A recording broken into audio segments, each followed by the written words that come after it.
And you said that you were born in the Philippines? Yes, I was born in the Philippines. Have you been back to visit? I went back I think before my freshman year in high school, and then I haven't really been back since. So what was that like? I mean, did you see like a lot of different kind of art and a lot of different kind of, cultural things that kind of stuck with you, or? There's a lot of things that still stick with me now. And I remember my village that I lived in and the people, and so and actually my project in high school going out was dedicated to like my Filipino culture, which gave me a sense of kind of broadened my horizon a little bit and opened me up, because when I moved to the U.S. I was fully immersed in the U.S. and American language and in the culture here, and then getting back to my roots, I was like, okay, there's another side of me that I'm missing here too. Absolutely. Yeah. I know I have some friends originally from the Philippines, and it seems like for them, I mean, with their parents, they're definitely like that, first generation, and so there's a lot of the cultural piece, but then as it gets more and more removed, their children are really, just American, and it's hard to kind of reconnect them with those other pieces. So I wondered if any of that kind of stuff kind of came into some of the things that you find yourself thinking about, or painting, or images. Actually, it has, because there was this, I don't know if it was a little schism in my personality almost. As like, okay, I have to live the American life, and then at the same time there's my roots of being Filipino and the culture there. So I had to kind of meld the two and bring them back. So you will find a lot of, in some of my pieces anyhow, some Asian themes or culture, little, I don't know what you call it, just little pieces in there that you'll say are reminiscent of my culture. So, I mean, I think that's very interesting that, because we're all just sort of that weird mix of everything that you've ever experienced and seen and heard and read and dreamed, and like stories that you hear your parents tell that even when you're a little kid that you maybe kind of don't remember what they're thinking about, but it forms a picture in your mind. And then you have all these things, and so when you approach the canvas, I mean, like you were saying, you're holding the brush in your hand. You really don't know what's in there until it starts coming out. No, I don't. I mean, consciously, you think you know, but subconsciously or unconsciously, there's a lot more in there than I think we have any idea. No, yeah, that's exactly what it is. I mean, when I pick up my paintbrush, I do often, before I paint, I'll kind of like close my eyes and kind of touch the canvas and kind of connect with it in a way where it's like, okay, what will happen next, and what color or should I start with, and immediately maybe a color will pop up, and I was like, okay, let's just start with that and put it on the canvas, and then I kind of let myself kind of get into the flow. I also love to paint with music, so then that helps me also.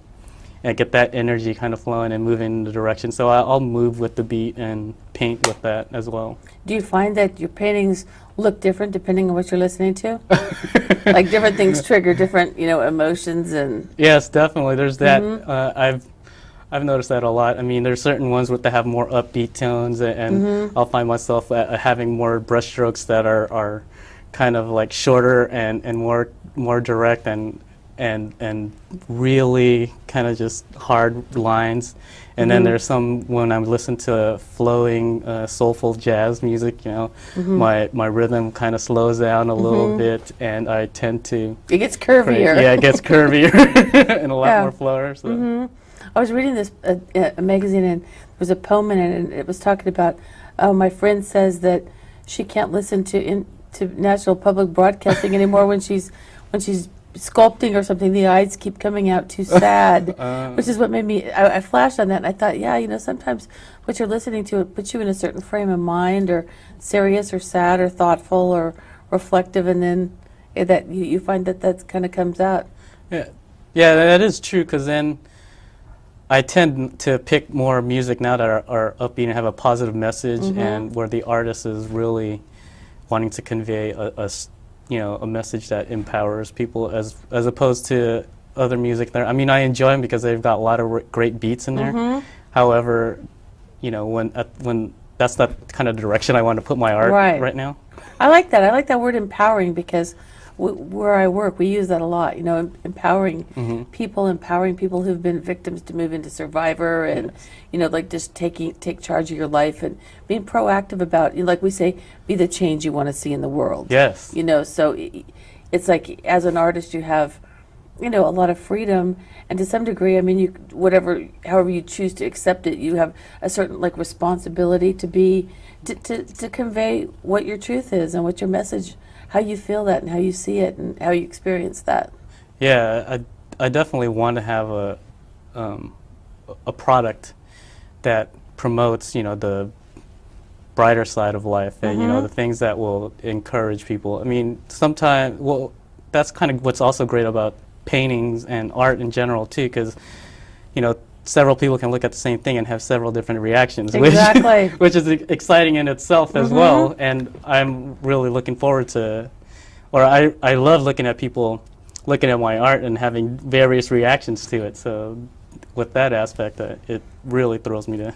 Yeah, what people see, or sometimes like you'll see people looking in a gallery and they're just sort of staring at pictures and like, well, what is that? What does it mean? And they're like frantically looking for some little blurb on the bottom to try to attach to it. Oh, it means that. Well, it actually means whatever you think it means, really, in the end, because I mean, you could tell me that this means war, and I would say no, it means peace, or it means peace, and I would say no, I see an insurmountable obstacle. Or I mean, people do that. They take those interpretations and kind of move with them. But yeah. And actually, that is something fun that I did do when I was working in the tech field. When I do my paintings, I'd bring them into my work, and I'd have my several coworkers look in each one. It was just fascinating to have someone come in different, and they'd be like, "Ooh, that face is so menacing." I just laugh. It's like the ink blot test, I'm going to find out a lot about you. And then I get the next person come in and says, "Ooh, that's so that person's so happy," and yet two people are looking at the same thing with different eyes. Yeah, that is kind of interesting, especially in a world like that where, I mean, you think about, I'm not saying this in a mean way, but you always think of like the software nerds or whatever that connotation is of everybody with the pocket protector. I'm sure it's not like that anymore, but it's interesting to take people like that are maybe don't consider themselves artsy, although I think that's very creative. Because anybody that can come up with really good software and creative solutions to things that plague us, that's kind of important. Yeah, because I think creativity lends itself to a lot of people in all their all the various jobs and vocations that we have here. Art is just one way that we employ it. I mean, it has a lot of visual aspects with it. And software development, there's a lot of creativity going on behind the scenes that people don't know about. And, it was surprising because a lot of people that I've met during my lifetime and after they've seen the type of art that I do, they says, "Wow, you did this?" Is like, and you're a software nerd, so to speak. It's like, well, but that's not all I am. Yeah, exactly. But it just goes to show that people are multifaceted, and I think a lot of people do, especially when they're young, start out trying to please other people. Yes. And it does take a certain amount of time, and obviously you're still quite young, so it's good to know that you didn't have to wait until you were 65 and retired, which is what I think many people have done in their life is, taken a profession to please other people, and then only after they're retired do they give themselves permission to finally explore that side that sort of lay dormant for all those years. So I think it's good that you came to that relatively early on. Yeah, and I think there was just a lot of things in my life, because there were a lot of things that were just not making me happy any longer. And when I found painting again and creating art, it really started to just bring the smile back into my face, and a lot of people were making notes, and I was like, yeah, it's something I miss and I want to be doing a lot more of. So I mean, some people probably thought you were crazy when you said, "I'm not going to be doing this job anymore. I'm leaving. I'm moving to Oregon. I'm going to be a painter." They're like, "You're right." Yeah, it's kind of funny. That's because I used to have shorter hair as well. So that was the other thing. My family was like, "Well, you're going to Oregon. You're going to be an artist here." select, no, that's not the